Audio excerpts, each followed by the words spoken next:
Baik, di antara perkara yang sangat penting yang membuat orang banyak terhalangi dari hidayah, yaitu karena takut dimusuhi oleh masyarakat, takut meninggalkan adat istiadat. Dan ini adalah sebab yang paling parah yang menyebabkan orang tidak dapat hidayah. Ya. Lihatlah, Allah berfirman tentang orang-orang musyrikin.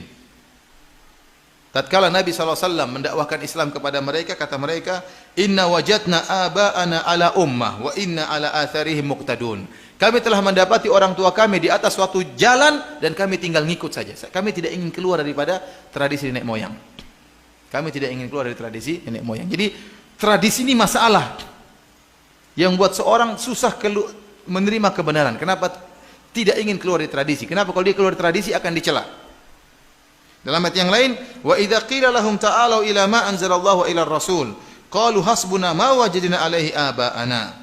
Tatkala dikatakan kepada mereka, kemarilah kepada apa yang diturunkan oleh Allah dan kepada Rasulnya, maka mereka mengatakan cukup apa yang kami dapati ayah-ayah kami. Jadi cukup ajaran ayah kami, sudah cukup nenek moyang kami. Tidak ingin merubah ajaran nenek moyang. Inilah yang menjadikan Abu Thalib tidak mau masuk Islam, karena tidak ingin keluar dari adat nenek moyang. Padahal dia telah berkata, walaqad alimtu bi anna dina Muhammadin min khairi adyanil bariyati dina, walaulal malamatu au hidharu masabbatin lawajadtani samhan bidzaka mubina. Sungguh saya telah tahu bahwasanya agamanya Muhammad adalah agama manusia yang terbaik. Kalau bukan karena takut dicela, kalau bukan karena takut dihina oleh masyarakat, kau akan dapati aku akan terima agamanya Muhammad. Waktu Rasulullah SAW mengatakan, wahai Abu Thalib, pamanku, ucapkan la ilaha illallah, aku akan bela engkau. Abu Jahal mengatakan, satu kalimat saja sudah cukup membuat Abu Thalib tidak beriman. Kata Abu Jahal, atarghabu an millati Abdul Muttalib, kau benci dengan agama nenek moyangmu? Kau benci dengan agama bapakmu? Abu Thalib tidak bisa berkutik. Kenapa? Abu Jahal mengingatkan tentang tradisi. Seakan-akan dia berkata, kau ingin keluar dari tradisi nenek moyangmu? Abu Thalib tidak mampu keluar dari tradisi nenek moyangnya. Membuat dia akhirnya meninggal dalam kondisi apa? Musyrik. Karena berpegang teguh dengan apa? Tradisi. Dan ini bahaya seperti ini. Sebagian orang tahu itu tradisi syirik, tetap aja dijalankan. Kenapa? Tradisi nenek moyang. Tidak mau ditinggalkan. Dia tahu tradisi ini salah, tidak, dan meninggalkan tradisi sangat susah. Bahkan umat Islam terjebak dengan tradisi. Saya bayangkan ya. Contoh di tanah air kita, di sebagian daerah tersebut, mungkin Anda tahu, tapi saya tidak ingin menyebutkan. Jadi daerah tersebut dikenal banyak ulama muncul dari daerah tersebut. Tetapi sampai sekarang masih ada tradisi kalau nikah yang bayar mahar perempuan. Ini tradisi menyelisih Islam atau tidak? Tapi mereka tidak bisa rubah karena tradisi sangat kuat, berat.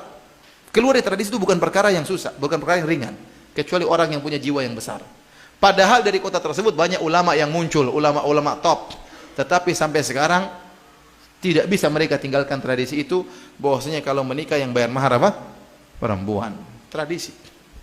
Ada satu daerah, satu pulau, banyak orang hafal Quran dari pulau tersebut.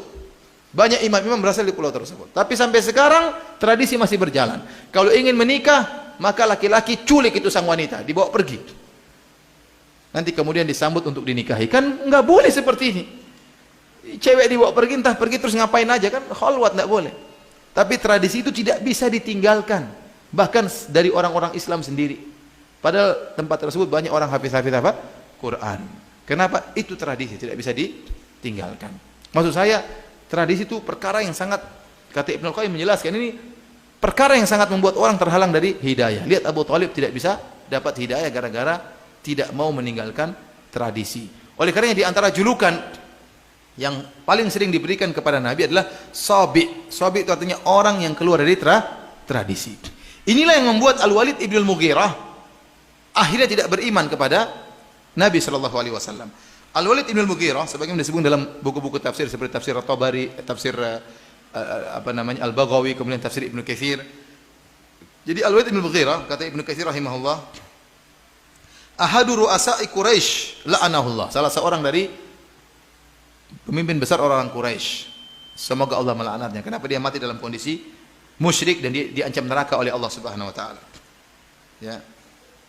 Ibnu Abbas bercerita, dakhala al-Walid ibn al-Mughirah ala Abi Bakar bin Abi Quhafah. Fasa'alahu anil Qur'an. Fasa'alahu anil Al-Qur'an. Suatu hari Al-Walid bin Al-Mughirah bertemu dengan Abu Bakar, kemudian Al-Walid bin Al-Mughirah bertanya tentang Al-Qur'an. Falamma akhbarahu kharaja ala Quraisyin. Tatkala Abu Bakar membacakan Al-Qur'an kepada Al-Walid bin Mughirah, maka Al-Walid bin Mughirah ini pun keluar bertemu dengan orang-orang Quraisy, dengan kaumnya. Kemudian dia berkata, "Ya ajaban lima yaqulu Ibnu Abi Kabsyah. Fa wallahi ma huwa bi syi'rin wala bi sahrin wala bi hadi minal junun." Kata dia, sungguh indah ucapan-ucapan yang dilantunkan oleh Muhammad sallallahu alaihi wasallam. Ucapan-ucapan tersebut, lantunan-lantunan tersebut itu Al-Qur'an, bukanlah perkataan orang gila, bukanlah syair, bukanlah sihir. Karena Walid bin Mughirah pintar, dia tahu ini bukan perkataan sihir, bukan perkataan orang gila, ya. Dan juga bukan perkataan penyair. Wa inna qaulahu lamin kalamillah, dan sungguhnya perkataan itu dari perkataan Allah Subhanahu wa taala. Ya. Tatkala dalam riwayat yang lain mengatakan la halawah wa fiha la talawah, bahwasanya dalam Al-Qur'an yang saya dengar tersebut ada keindahan, ada rasa manis yang saya rasakan waktu saya mendengar lantunan Al-Qur'an tersebut. Maka pembicaraan dia ini didengar oleh Abu Jahal. Abu Jahal bilang, gawat ini. Al-Walid bin Mughirah kalau masuk Islam, orang Quraisy semua masuk apa? Islam. Gawat. Dia enggak boleh masuk Islam. Akhirnya Abu Jahal berkata, ya, jadi orang-orang Quraisy pada mengeluh.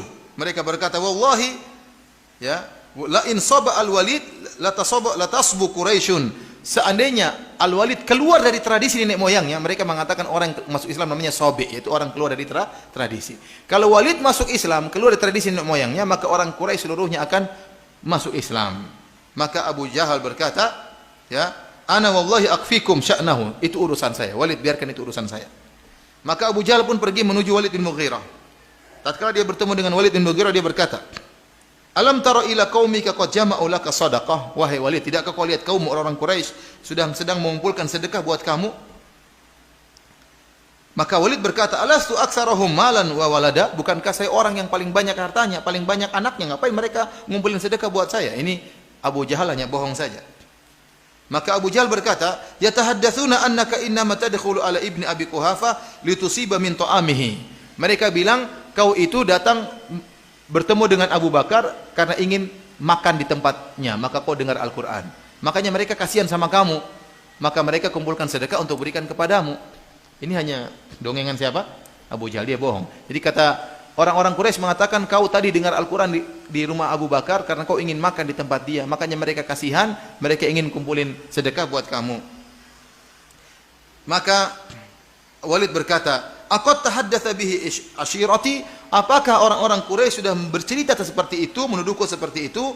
Fala wallahi la aqrabu ibn Abi Quhafah wala Umar wala ibn Abi Kabsyah. Kata dia, demi Allah saya tidak akan dekat lagi kepada Abu Bakar, dan saya tidak akan lagi dekat kepada Umar, dan saya tidak akan lagi dekat-dekat dengan Muhammad sallallahu alaihi wasallam. Wa ma qauluhu illa sihrun yu'thar. Adapun yang saya dengar itu yang indah itu hanyalah sihir yang dipelajari, diwarisi dari orang-orang sebelumnya. Ya, ini akhirnya dia berfikir. Allah menyebutkan dalam Al-Quran apa? Thumma qutila thumma nazar, thumma abasa abasar, thumma abasa wa basar. Ya, akhirnya apa? Walid bin Mughirah akhirnya berfikir, apa yang harus saya katakan tentang perkataan Muhammad? Kalau saya bilang itu syair, maka bukan syair. Kalau saya bilang itu perkataan orang gila, maka bukan perkataan orang gila. Maka dia berfikir. Thumma nazar, thumma abasa wa basar, thumma adabara wastakbar, faqala in hadza illa sihru yu'thar, in hadza illa qaulul bashar. Kata Allah, sauslihi saqar. Kemudian dia berfikir, apa sih perkataan yang cocok untuk membantah Muhammad? Dia pikir-pikir, akhirnya dia mengatakan itu adalah sihir. Kalau saya bilang itu syair, orang Arab tahu itu bukan syair. Kalau saya bilang perkataan orang gila, orang-orang Quraisy tahu itu bukan perkataan orang gila. Supaya benar saya bilang aja itu sihir.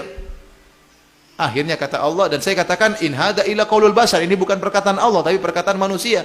Kata Allah, sauslihi saqar, saya akan masukkan Walid bin Mughirah dalam neraka saqar. Akhirnya dia masuk neraka jahanam. Tadinya dia sudah mau masuk Islam, namun karena tidak ingin dicela, tidak ingin dikatakan keluar dari tradisi, akhirnya tidak mau masuk Islam. Oleh karena ikhwani fillah azanillahu ayyakum, ya, hal yang sangat berat yang membuat seorang terhalangi dari hidayah, di antaranya berpegang teguh dengan